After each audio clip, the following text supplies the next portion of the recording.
అల్లరి చేసేవాళ్ళు అంత అలసి లేదండి. కొంచెం ఈయనే అల్లరి. అమ్మ ఇక్కడ ఒకటి అల్లరికి, హుషారుకి, చలాకితనానికి, చిలిపితనానికి ఆ తేడా తెలుసుకుని చెప్పమ్మా.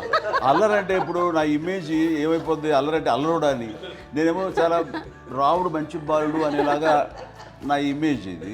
నేను అలాగే చెప్తుండేవాడిని. నా ఉద్దేశం అదే.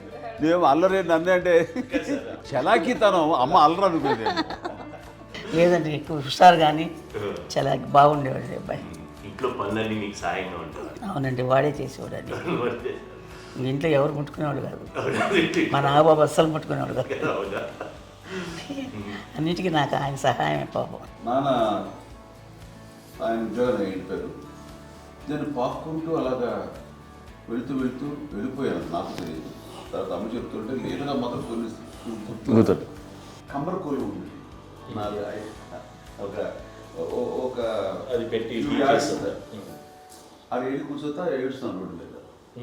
వెళ్ళేసరికి వాళ్ళు 3 years సో నన్ను వాళ్ళు తీసుకెళ్ళి వాడు కమ్మరకులు కూర్చోబెట్టాడు. ఇక్కడికి ఏడుస్తున్నాను, ఎవరి పిల్లడో తెలియదు వాళ్ళకి. సో అది ఒక గంట పోయిన తర్వాత అమ్మ ఎత్తుకుంటూ వాడు కూర్చో వాడు చిన్నబిడ్డ చూసారు మొత్తం తెచ్చుకో. అది వాడు చూసి ఈ అబ్బాయి అన్నారు. కాదు అనేసింది. అది చాలంటారు సంగతి చూడమ్మా. ఈ అబ్బాయి మా అబ్బాయి అని. ఏంటమ్మా అంటే ఆ కమర్గోళంలో కింద కూర్చోబెట్టాడు కదా, బస్ అంతా పూజ చేసుకున్నాగా అయిపోయింది. అంటే రంగని కాదు కానీ ఆ కమర్గోళంలో కూర్చోబెట్టడానికి అవి మసిగిస్తూ ఇంకా నల్లగా అయిపోయింది. అంత నలుపుడేసరి నా బిడ్డ కాదని అమ్మ వెళ్ళిపోబోతుంది. మళ్ళీ డౌట్ చాగింది. అది రావు నేను నా బిడ్డ తీసుకెళ్ళింది. అప్పుడే చేసాడు తాడీస్ కట్టిందో డౌట్ నాకు.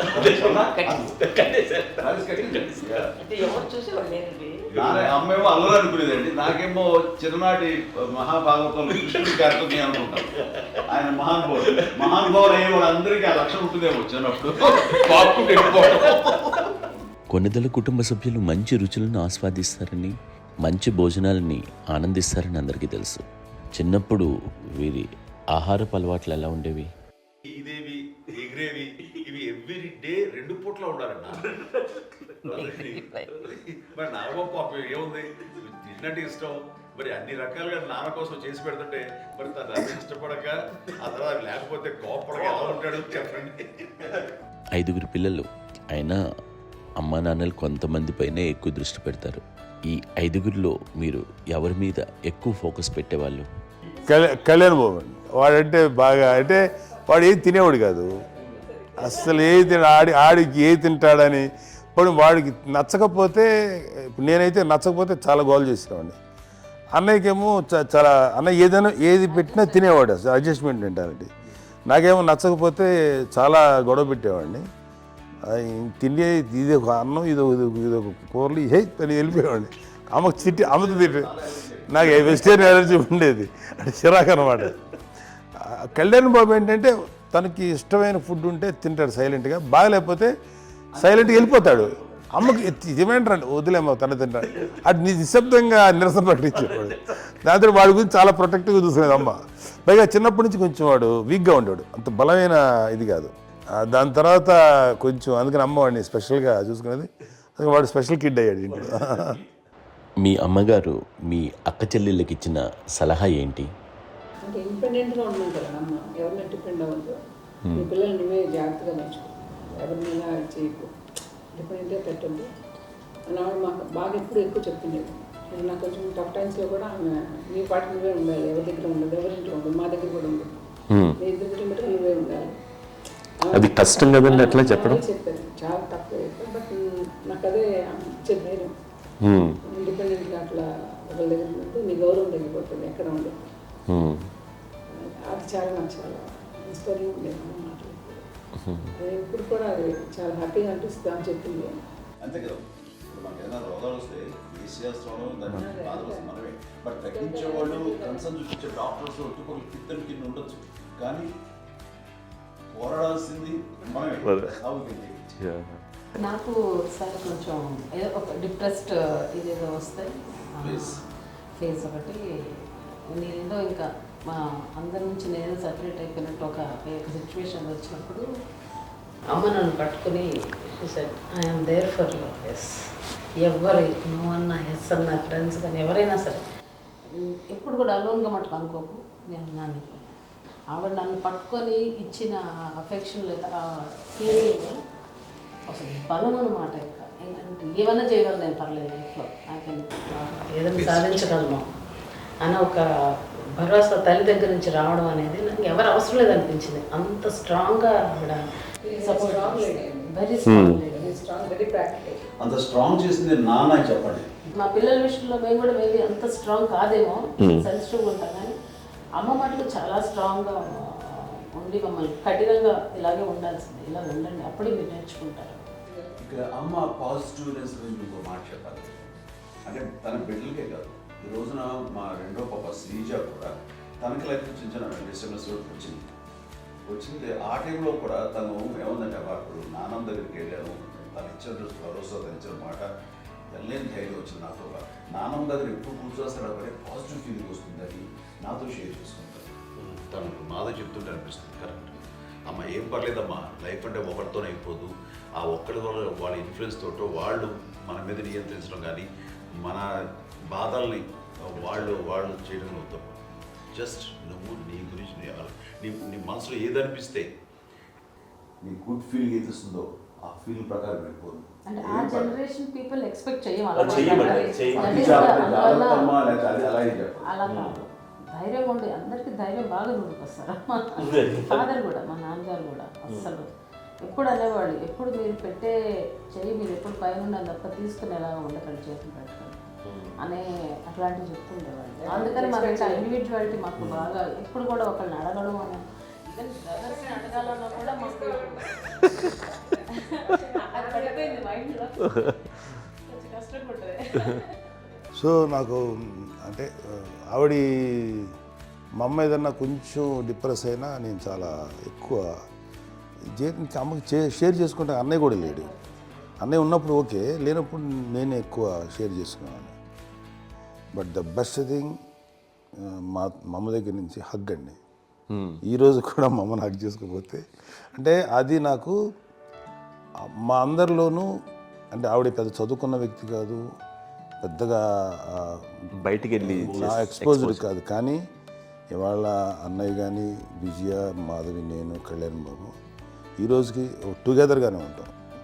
మేబీ మాకు కొన్ని విషయాల్లో నాకు మా మాధవ్కి డిఫరెన్స్ ఆఫ్ ఒపీనియన్స్ ఉండొచ్చు, మా చెల్లికి మా అన్నయ్యకి అట్లా ఉండొచ్చు, ఉంటుందండి ఫ్యామిలీ అన్న తర్వాత. కానీ ద ఇన్విజిబుల్ బాండేజ్ మా అమ్మ ఇచ్చింది, ఆ లవ్ అండ్ ఎఫెక్షన్, హగ్, అవన్నీ ఆవిడ నాన్ వెర్బల్ అడ్వైజ్ ఏంటంటే అందరూ అలా కలిసి ఉండాలనేది ఆవిడ నుంచి మేము నేర్చుకోవాలి. అది ఇట్స్ ఇస్ నాట్ వర్డ్లీ, అది నోటి మాట కాదు, అది వెర్బల్గా కాదు, నాన్ వెర్బల్గా చెప్పినటువంటి ఇది. సో అందుకని అది మాకు గొప్ప, మేమందరం ఇప్పుడు అలా ఉండడానికి కారణం, అంత కలిసి ఉండడానికి కారణం, మెయిన్ కారణం మా అమ్మండి. అది సో అందరూ ఉండాలనేది మా అమ్మ అడ్వైస్. ఇప్పుడు కూడా నేను ఎప్పుడైనా ఏదైనా ఫీల్ అయినా, అన్నయ్య ఫీల్ అయినా, లేదు నాన్న అట్లా వదుకు, ఇట్లా ఉండండి, ఇట్లా ఉండి ఇప్పటికీ చెప్తుంది. మేము ఎవరైనా ఎప్పుడైనా మా చెల్లితో గొడవపడ్డా అనుకోండి, నేను అట్లా అనకరా అని, ఎట్లాగా అన్న ఏమో లేదులేమ్మా ఏదో అన్నాను కానీ ఫీల్ అవ్వకమ్మా, మేమందరం కలిసి ఆవిడని అసలు టెన్షన్ పెట్టవండి మేము. సో అలా అది ఆవిడ నేర్పించింది, అలా కలిసి ఉండటం అనేటువంటి బాండేజ్ని ఆవిడ తన ఒక హగ్తో చెప్పింది. అన్నయ్య సినిమా చూడండి, జాదూకి చెప్పాను కూడా, అది మా అమ్మ దగ్గరే ఉందండి. శంకర్దాదాలో చెప్తాడు చూడండి. ఇప్పుడు మోడ్రన్ వర్డ్స్లో చెప్పాలంటే మీ అందరికీ ఆవిడ ఒక వైఫై లాంటిది. Yes, you can say that. Yes. ఇంకొక అడ్వైజ్ కట్టండి, అమ్మ విషయంలో నేను గొప్పగా ఫీల్ అయ్యేది, కానీ చాలామంది పెద్దలు రిటైర్ అయిపోయి విశ్రాంతి తీసుకుంటున్నటువంటి పెద్దలందరూ కూడా ఆచరించే విధంగా ఒక విషయాన్ని నేను గమనించాను. ఇప్పుడంటే నా దగ్గర ఉంటుంది కాబట్టి ఉన్నాను.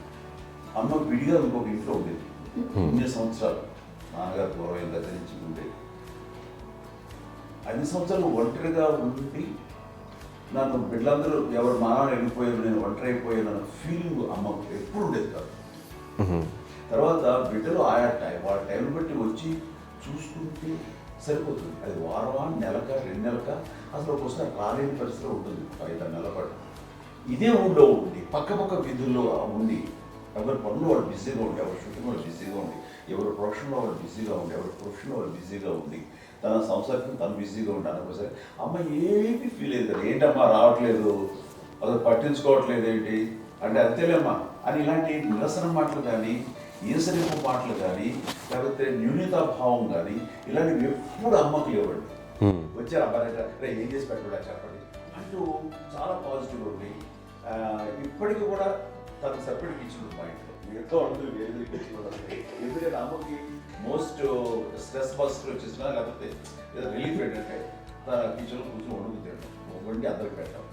ఇప్పటికీ కళ్యాణ్ బాబు అక్కడక్కడ తిరిగేసి ఎక్కడో చేసి నిరసన చేసి అన్ని రకాలు చేసి వస్తే అమ్మకి చాలా జాలి. ఆడేదో ఇంక మేము గుడ్లా కష్టపడుతున్నాం కానీ ఆడి ఎంటలో వెళ్ళేది మీ టీవీలో వాటిలో అది ఎక్కువగా చూపించేసరికి వాడే కష్టపడతారు, మేము కష్టపడలేదు ఫీల్ అమ్మకి అందులో వాడు రాగానే ఎలా వచ్చావా అని అమ్మ ఎక్కడ కళ్యాణ్ బాబు అంటే ముందు అమ్మను కానీ ఎక్కడ కళ్యాణ్ బాబు తను ఎక్కడ ఉంటాడు ఏముంటుంది తెలుసు అది తెలిసిన తర్వాత ఎక్కడ తను వాడికి ఇష్టమైన బిర్యానీ అవి చేసి చక్కగా పంపించి అన్నీ చేస్తుంది. అట్లాగా బిడ్డలకి పెట్టడమే తప్ప బిడ్డల నుంచి ఈ వయసులో ఎక్స్పెక్ట్ చేయడం లేకపోగా కొంచెం పట్టించుకోవట్లేదు అనే ఒక న్యూనత భావనలోకి వెళ్ళిపోయి సైకలాజికల్ డిప్రెస్ అయ్యే మదర్ మొత్తం కాదు. ఆ రకంగా మాకందరికీ భరోసా. మేము కూడా పెద్ద అయినా బిడ్డలు వాళ్ళ ప్రవృత్తి ఉద్యోగరీత్యా వాళ్ళు వృత్తిరీత్యా వాళ్ళు దూరం అయిపోయి మనల్ని చాలా కమ్యూనికేషన్ గ్యాప్ వచ్చినా సరే బిడ్డలు నాకు దూరం అయిపోయి పట్టించుకోవట్లేదు. ఇలాగే చూసావా వెళ్ళి ఎంత ఇదిగా వదిలేయేవాళ్ళు గురించి ఇప్పుడు ఏమైపోయాను అన్న ఇంత కొంచెం బాధపడలేదు వాళ్ళకి అంటూ నెగిటివ్ సైడ్ ఆలోచించే విధానం లేనే లేదు. అది మా అందరికి ఎంత కంఫర్టబుల్ అంటే అంత కదా. నేను చూసుకోకపోతే మాధవ్ చూసుకుని మాధవ్ లేకపోతే నాగబాబు వెళ్తుంటాడు కడియడం వల్ల మా విజయ్ చూసుకుంటున్నది సరే నాకు కళ్యాణ్ బాబు తను చూసుకుంటుంటాడు. ఇలా ఎవరో కూడా వెళ్తూ ఉంటాం. అమ్మ మాత్రం అది వెరీ గుడ్ హెల్దీ.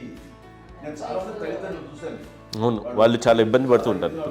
పట్టించుకోవట్లేదు, మేము అర్థం చేసుకోగలము కానీ వాళ్ళు వస్తే బాగుంటుంది కదా అనేది ఉంటుంది. ఫీల్ అవుతారు. అవును, అలాంటి ఫీలింగ్ ఏం లేదు. పైగా బిడ్డలు వస్తే వాళ్ళు ఏం చేసి పెట్టాలా అనే ఆలోచన. అది వెరీ హెల్దీ. చాలా మంది ఆచరించాల్సిన ఒక విషయం అనుకుంటాను. చిన్నప్పుడు అన్ని ఆనందాలేనా, మర్చిపోలేని దుఃఖాలు కూడా ఏవైనా ఉన్నాయా? అమ్మ చెప్పాలంటే ఓపికకి, గృహిణిగా తన బాధ్యతలు నిర్వర్తించడానికి అండ్ అన్ని రకాలుగా టేకింగ్ కేర్. దీనికి ఒక మంచి ఉదాహరణ నేను చెప్పగలను. అది తలుచుకోవడం నాకు చాలా ఉద్యోగంగా ఉంటుంది, నాకు చాలా ఖండితలు వచ్చేస్తుంది. అమ్మకి మేము 5 బిడ్డలు అండ్ పురిట్లోనూ 1 year పెరుగో 2.5 years పెరుగో 3 బిడ్డలు చనిపోయారు. నాకు గుర్తెరిగి పొన్నూరులో నేను 6th class చదువుతున్నాను, 6వ తరగతి. అప్పుడు రమణ అనే ఒక అమ్మాయికి 3 years. రమణ అంటే మా ముగ్గురికి కంటే పెద్దది, మా కంటే పెద్దది, కళ్యాణ్ బాబు కంటే పెద్దది, మాకంటే మధ్యలో పిల్ల. తనకి అప్పట్లో మా నాన్నగారు ఉద్యోగరీత్యా క్యాంప్కి వెళ్ళిపోతుండేవారు. ఏమి ఉండేది నాన్న చెప్పాలంటే ఫుడ్లో కష్టపడేవారు. ఇంకా నాన్న చెప్పినట్టు కదా, నాగో చెప్పినట్టు. కానీ ఇంటి బాధ్యత, ఇంటి పనులు, రోగాలు వచ్చిన రుచులు వచ్చిన హాస్పిటల్కి తీసుకెళ్ళాలట ఏదైనా సరే అమ్మే పడేది. ఆ శ్రమ తీసుకున్న టైంలో అమ్మకి అసిస్టెంట్కి నేను సహాయపడుతుండేవాడు. అమ్మ చేతులు నాకు ఫ్రెండ్స్ ఆడుకోవడం అలా నిజంగా ఎప్పుడు నాకు గుర్తేది, నాకు తెలియదు, నాకు తెలియదు ఫ్రెండ్స్తో తిరగడం అది ఫ్రెండ్స్తో అమ్మ పట్ల ఉండేవాడు. అలాంటి నేను ఆ పిల్లకి బ్రెయిన్ ఫ్యూర్ వచ్చింది.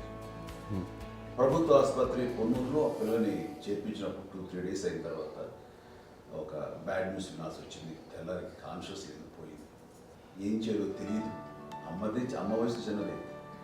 ఇద్దరు తీసుకుని ఆ బిడ్డల్ని ఒళ్ళో పెట్టుకుని శవాన్ని, డెడ్ బాడీని రిక్షాలో ఇంటికి వెళ్ళాలి. ఇప్పటికీ నాకు గుర్తు ఆ విజువల్స్.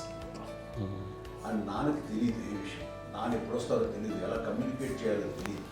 అది తీసుకుని వెళ్ళిన తర్వాత ఇంట్లో పడుకోబెడుతుంటే ఏం చేయలేదు. చుట్టుపక్కల ముస్లిం సోదరులు ఉండేవాళ్ళు, ఫ్యామిలీస్ అక్కడ. అంటే మసీదు, పొన్నూరు మసీదు పక్కన మా ఇంట్లో ఆనుకుని ఆ ఇంట్లో అందరూ వచ్చి చూసేవాళ్ళు, వాళ్ళే హెల్ప్ చేసేవాళ్ళు. ఏం చేయాలో తెలియదు. నెక్స్ట్ రిచువల్స్ ఎలా చేయాలో, గంపకాలు ఎలా చేయాలో తెలియదు. అందరూ చిన్నపిల్లలే. తను చిన్నది, మిగతాలందరూ పరిసరులే. సో అలాంటి పరిస్థితుల్లో కమ్మి వచ్చినప్పుడు చుట్టుపక్కల వాళ్ళు మీరు వచ్చి చేయాల్సిన కార్యక్రమాలు చేశారు. ఆ సమయం నాకు ఎవరో కమ్యూనికేట్ చేసి డిపార్ట్మెంట్ ద్వారా నాన్న వచ్చేసరికి అన్నీ అయిపోయింది. ఇప్పటికీ నాకు ఇంటి దగ్గర మేము ఇలా ఎన్ని పురుషులు ఎన్ని పుట్టినామంటే ఎలాంటి ఇది లేకుండా జాగ్రత్త అనే ఒక హెచ్చరికలాగా చేస్తూ అండ్ పంపించాలని సపోర్ట్ చేశాను. అండ్ ఇప్పుడైతే నా మీద నమ్ముకుంటే నేను ఏ నిర్ణయం తీసుకున్నా మరో మాట అండ్ తనకి హాస్పిటల్ పెద్ద ఫోబియా. నేను ఎక్కడికి వస్తాను హాస్పిటల్. ఈ మధ్యకాలంలో సరే అమ్మకి మోకాల ఆపరేషన్ జరిగింది. అమ్మను కొంత బాధపడుతున్నావు, అసలు ఈ రోజున వచ్చిన మెడికల్ అడ్వాన్స్మెంట్లో నీకు అసలు ఏ బాధ తెలియకుండా మోకాల రీప్లేస్ చేస్తారు అని వీళ్ళందరూ చెప్పడానికి భయపడతాను. ఎందుకంటే ఫస్ట్ ఎలా నాకు సపరేట్ అవుతాను ఎలా చెప్పాలి తెలియదు. ఒక్క వీళ్ళంతా కలిపి నీ మాట వింటుంది, వీళ్ళ మాట మీద నువ్వు చెప్తే వింటుంది. సరే నేను చెప్పాను అంతే. ఏదో నాలుగు పావు ముందు చెప్తే ఎలా ఉన్నారా సరే ఇష్టం రా లేదులే మా ఊరికి పర్లేదు అన్న. మళ్ళీ ఇంటికి వచ్చాక మళ్ళీ ఒక తెప్పించి మిషన్ తెప్పించి మళ్ళీ టెస్ట్ చేయించి అందరూ బాగుంది ఏమి లేదు అన్న తర్వాత అప్పుడు ప్రతితో పడ్డాడు. ఏదో ఉంది మమ్మల్ని టెస్ట్ చేయించాలని చెప్పి శ్రద్ధ ఎక్కువ. మీ పిల్లలకి సంగీతం డాన్స్ నేర్పించారని విన్నాం, అది నిజమేనా? తనకేమో డాన్స్ నేర్పించడం కాదు, అది నేర్చుకోలేదు, నాకు వచ్చేసి ఇప్పుడు డాన్సింగ్ స్టార్ ఎదిగారంటే అది మా పెద్ద చెల్లి విజయ కారణం. అప్పుడు తనకి 5 ఏళ్ళు, నాకు 9 ఏళ్ళు ఉంటాయి, ఉంటాయి 10-11 ఏళ్ళు ఉంటాయి నాకు. బాపట్లనా? సో బాపట్ల చాలా చిన్నది, 5 ఏళ్ళు. నాకు ఒక 11-12 ఏళ్ళు. తను తీసుకొని గోడ మీద పెట్టుకోవడం అలా కూర్చొని చూస్తుండేవాడు. కూర్చుంటే అది నేర్చుకుంటుంది. నేను మానసికంగా నేర్చేసుకున్నాను. ఇప్పటికీ ఆ స్టెప్స్ ఏమిటి వేస్తాను అంతగా ఇప్పుడు తను తరబడతాయి. ఇంకోటి ఏంటమ్మా నమ్మో నమ్మో ఎన్ని ఉన్నాయో సాంగ్స్ నేను నేర్చేసుకున్నాను అన్నమాట. 5 పిల్లల్లో ఎవరు ఎక్కువ పని చేసేవాళ్ళు, ఎవరు తక్కువ పని చేసేవాళ్ళు? ఏ పని చేయనండి, చేసేవాడు కదా అని అన్నయ్య చేసేవాడు. అన్ని పనులు అన్నయ్య చేసేవాడు. ఇక మా చిన్న చెల్లి పెద్ద చెల్లి ఎక్కువ చేసేది.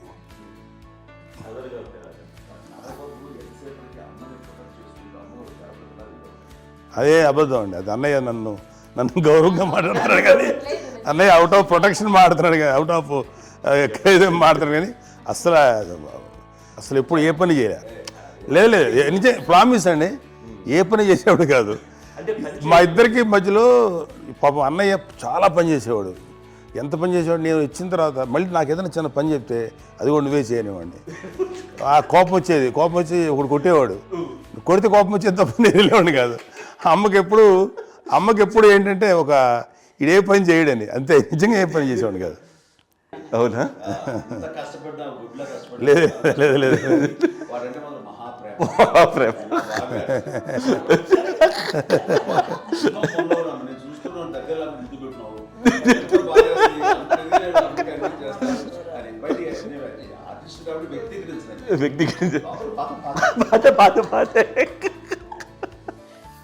చిన్నది కాబట్టి చివరిది కాబట్టి తనంటే బుద్ధండి, నేను పెద్దోడు కాబట్టి నేను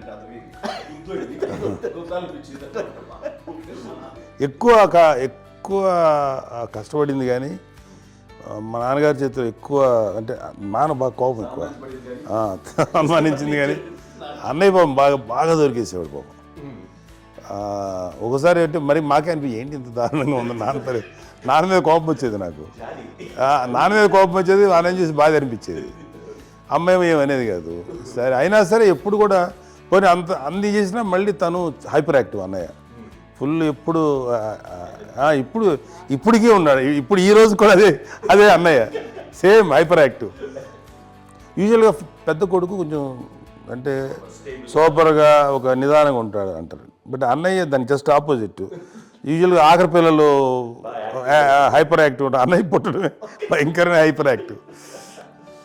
ఒకప్పుడు అమ్మాయిల్ని ఎక్కువగా బయటికి పంపించేవాళ్ళు, అబ్బాయిల మీద కూడా అనేక ఆంక్షలు ఉంటూ ఉండేవి. మీ పిల్లల్ని అలా ఆంక్షల మధ్య పెంచారా, లేకపోతే పూర్తి స్వేచ్ఛనిచ్చారా? అంటే మాకు మా నాన్నగారు కానీ మా అమ్మగారు కానీ అండి మాకన్నా చాలా బ్రాడ్ మైండ్ ఉన్న వ్యక్తులండి. ఎందుకంటే పిల్లలు ఎక్కడన్నా బయటకు వెళ్తే ఇప్పుడు మేమైతే భయపడిపోతాం.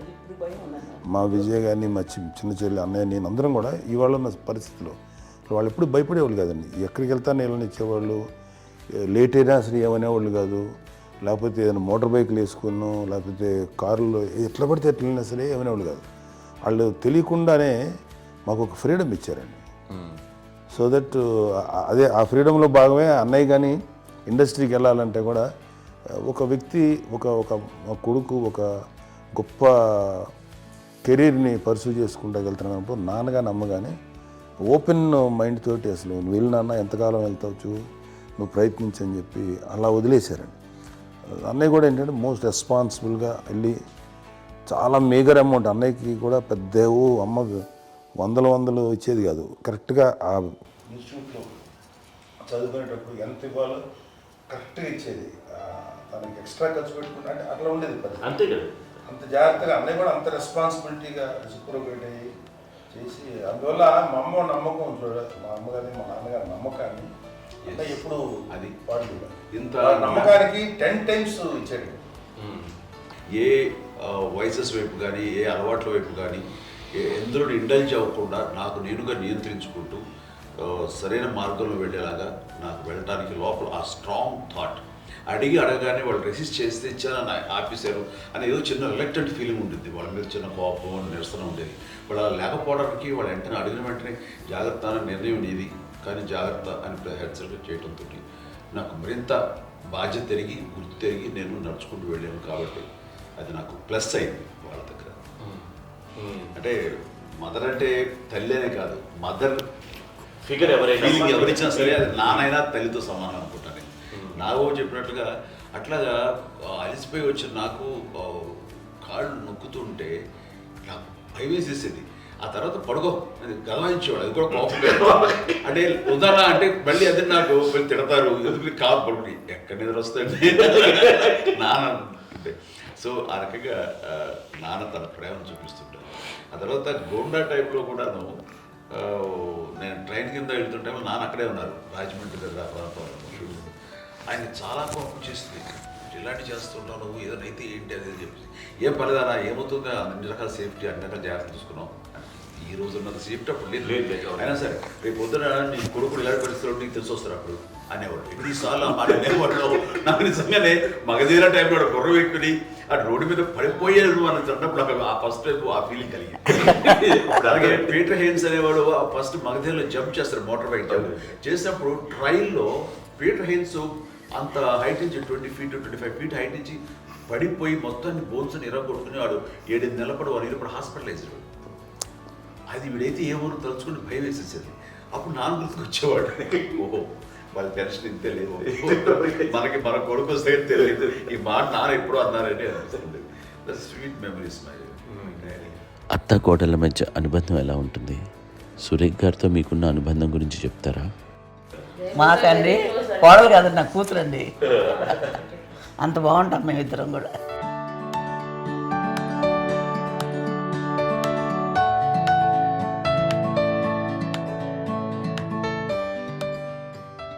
మీది ఒక అందమైన ఉమ్మడి కుటుంబం, అందరూ కలిసి ఉంటారు. ఇంత ఆనందంగా ఉండడానికి కారణం ఏంటి? దీనికి పునాది ఎవరే వేశారు? మా నాన్నగారి క్వాలిటీ నేను ఎగ్జాంపుల్ చెప్పగలను. అమ్మ వాళ్ళ ఇంట్లో పెద్దది, వాళ్ళ నాన్నగారు అంటే మా తాతయ్య గారు ప్రొహిబిషన్ డిపార్ట్మెంట్లో సిఐగా ఎస్ఐగా చేశారు. ఏదో మా ఇన్స్పెక్టర్ సిఐ చేసి ఆయన కాలం చెందారు. చాలా ఎర్లీగా 48 years చచ్చిపోయారు. 40 దాదాపు 40 సరిపోతే ఆయనకి అప్పటికి అమ్మ కాకుండా 4 బిడ్డలు. అమ్మ తర్వాత అబ్బాయి తర్వాత 3 ఆడపిల్లలు. వాళ్ళు ఏంటంటే రాకరావడి నాగోప కంటే కూడా చిన్నవాడు. అది ఆ వయసు అంత చిన్నవాడు. అమ్మ మా పిన్నమ్మలు మాకంటే చిన్నవాడు. అలాంటి పిన్నమ్మల్ని ఆయన వీళ్ళ నాగ చనిపోయిన తర్వాత తన ఫ్యామిలీ అంతగా నాన్న పెంచారు. నాన్న కూడా అరాకురా శాలరీ మీద బతికేదే తప్ప కూడా కాదు. సో తనకు మిగిలిన దాంట్లో మళ్ళీ ఆ ఫ్యామిలీని చూసుకోవడం, మా అమ్మమ్మను చూసుకోవడం, వాళ్ళ మంచి చెడు చూసుకోవడం. వాళ్ళకు ఇల్లు మాత్రం ఉంది మొగల్తూరులో. ఆ ఇంట్లో వాళ్ళు అద్దెకు వస్తే ఆ కొంచెం డబ్బు నానిచ్చే డబ్బు, అక్కడ పొలం కొనిచ్చారు, ఆ పొలం మీద ఇచ్చే డబ్బుతోటి అంతా బాగా చూసుకోవాలి తన ఫ్యామిలీ లాగా. కాబట్టి నాన్న ఫస్ట్ సూత్రధారి. అమ్మ కూడా ఫ్యామిలీ బాండింగ్ టుగెదర్నెస్ అనేది స్ట్రాంగ్గా ఉండటానికి నాన్న ఏర్పాటు చేసినటువంటి బీజం. అది అమ్మ కంటిన్యూ చేస్తుంది. మేము ఇవన్నీ చూసి మేము నేర్చుకుని మేము టుగెదర్ అందునే we are very rich in terms of emotional bonding. ఇప్పటికే ఎవరికి ఏ కష్టం వచ్చినా, ఎవరికి ఏది ఇబ్బంది వచ్చినా సరే మొత్తం అందరం గురిపోతాం. ఏ లెవెల్గా వెళ్ళిపోయి మోర్ సపోర్ట్ చేస్తాం. అండ్ వీ డోంట్ ఎక్స్పెక్ట్ ఇంకే అంతకుమించి ఏముంటుంది. ఒకరినొకరు భరోసా. అది మా ఫ్యామిలీ మేము వెరీ స్ట్రాంగ్ అని చెప్పాలి. పెద్దవాడు కాబట్టి అవకాశం నాకు వచ్చింది కాబట్టి అమ్మ, ఇది ఎప్పుడు ఎవరు కొన్ని విషయాలు నాగబాబు సపోర్ట్గా ఉంటాడు. నాగబాబు ఉండి వాడు ఉంటాడు భరోసా. అలాగే ఆడపిల్లలు మీ అందరిలోనూ అమ్మని ఎవరు ఎక్కువ జాగ్రత్తగా చూసుకుంటారు? ఎందుకంటే ఎగ్జాక్ట్లీ. మేము కూడా గమనించలేని సున్నితమైనటువంటి ఇష్యూస్ లైక్ హెల్త్ విషయం కానీ, అమ్మ మూడు కానీ, అన్నయ్య ఎంత క్యాజువల్ ఎంత బిజీ ఉన్నా ఒక అమ్మాయి ఉంటుంది. అలాగే చాలా చిన్న చిన్న విషయాలు కూడా చాలా మెడికల్ ఇంట్రెస్ట్. అందుకని మాకు అన్నయ్య ఉన్నాడు, అన్నయ్య దగ్గర ఉన్న అమ్మ అంటే ఇంకా ఎక్కువ రిలాక్స్ అయ్యాను. అన్న దగ్గరికి వచ్చాక మేము అందరం చాలా కంఫర్ట్ అయిపోయాం. ఎప్పుడు ఎవరు కొన్ని విషయాలు నాగబాబు సపోర్ట్గా ఉంటాడు. నాగబాబు ఉండి వాడు ఉంటాడు భరోసా. అలాగే ఆడపిల్లలు ఇట్లా ఒకరినొకరు కాంప్లిమెంటింగ్ టు ఈచ్ అదర్ అండి. అవి ఒక్కరు కాదండి. అది వాళ్ళు అమ్మ చూపించే ప్రేమగా నేను చెప్పగలను. కానీ బట్ దీని అందులో సూత్రధారి నాన్న తర్వాత అది అమ్మ మెయింటైన్ చేస్తుంది. ఇప్పుడు అమ్మ నా ఇంట్లో ఉంది అంటే మనవాళ్ళు వస్తారు, మనవాళ్ళు వస్తారు, ఆడబిడ్డలు వస్తారు, వెల్లుబిడ్డలు వస్తారు. ఇల్లు ఎప్పుడు కలకలాడతారు అమ్మ. అది మేమందరం ఆచరిస్తుంటాం పండగలకి, పబ్బాలకి. అది నిన్న మొన్న నాగబాబు వచ్చి చాలాసేపు కూర్చున్నాడు. నేను ఇంట్లో లేకపోయినా వచ్చి నాగబాబు కూర్చొని టైం స్పెండ్ చేసి వెళ్ళిపోతుంటాడు. అలాగే చెల్లెలు ఇద్దరు ఆల్మోస్ట్ ఎవ్రీడే మాత వస్తుంటుంది, తను కూడా వస్తుంది. నిన్న సాయంత్రం కూడా వచ్చి ఉంటుంది. అమ్మా మధ్యాహ్నం వచ్చి కదా వచ్చి ఇక్కడే భోజనం చేసుకో అలా ఉంటుందండి. ఈ తరం వాళ్ళకి మీరు ఇచ్చే సలహా ఏంటి? కలిసి ఉంటే బాగుంటుందండి. పిల్లలు తల్లి కలిసి అక్క చెల్లెలు తమ్ముడు అందరూ కలిసి ఉంటుంది. అన్నీ ఉంటుంది. సంసారం నిలబడుతుంది. లేకపోతే ఏముందండి ఇక్కడ వెళ్ళిపోతారు. వెళ్ళిపోతే ఎక్కడ ఎవరు బాగా అంతే. ప్రేమలు ఇప్పుడు లేవండి, తగ్గిపోయాయి. మెకానికల్ చాలా మటుకు ఏదో ఇంకా వాళ్ళ పనులు చేసుకోవడం ఏదో జరిగిపోతూ ఉంది అనుకోండి. అంత ప్రేమలు ఎక్కడ లేవండి ఇప్పుడు ఈరోజు. అంటే ఒకప్పుడు ఒకరికి ఇంకొకరు భరోసాగా ఉండేవాళ్ళు. అంటే అందరూ కలిసి సపోర్ట్గా ఇది చేయడం. ఎందుకంటే వీళ్ళ పెద్దనాన్నగారి పిల్లలు కూడా ఆయన చూసేవారు. మా నాన్నగారు అన్నయ్య గారు నాన్నగారు వాళ్ళ బిడ్డలు కూడా వాళ్ళ ఇక్కడే బిడ్డలు ఉన్నారు. నేనే పెళ్లి చేశాను. వాళ్ళు కూడా అమ్మాయి, వాళ్ళ ఆడపిల్లలు కూడా అమ్మాయి. పెళ్లి చేశాను. ఇద్దరు పిల్లలు. చూడండి, నాన్న ఎట్లయితే తన చెల్లెలు చూసుకున్నారో అట్లే నాన్న తరపు అమ్మగారి పిల్లలు వాళ్ళు చనిపోయారు చెల్లి గారి. వాళ్ళ బిడ్డలకి పెళ్లిళ్ళు, పేరెంటాలు అన్నీ చేసింది అమ్మాయి. అమ్మ అలా చేసింది కాబట్టి అది మాకు మార్గదర్శకం ఉంది. ఇప్పటికీ వాళ్ళు కొంచెం ఒక మాదిరి పరిస్థితి ఉంటే వాళ్ళకి ఇల్లు కూడా పెట్టడం కానీ వాళ్ళకి తగిన సహాయం అంటే కనుక ఎవ్రీ మంత్ మా పెదనాన్న గారి అమ్మాయి వాళ్ళు ఆల్మోస్ట్ 70 వాళ్ళకి ఎవ్రీ మంత్ మా ఇంటి నుంచి ఓ మొత్తం వెళ్ళిపోతాం 10,000-15,000 మా అబ్బాయి మంచితనం. ఎన్నో సంవత్సరాలు వెళ్ళిపోతాను. బ్యాంక్ వచ్చేది ఫస్ట్ అదంతా కూడా మా పెద్దలు వచ్చింది. వాళ్ళు కూడా వచ్చి అమ్మని అంతా ప్రేమలో చూస్తారు, ఇష్టంగా చూస్తారు. అమ్మ ఇందాక చెప్పినట్లు ఇచ్చే మెసేజ్ ఏంటి అన్నది అమ్మ మాటలో చెప్పాలంటే బంధాలు, బాంధవ్యాలు అన్నది ఎనలేని ఆస్తిపాస్తులు.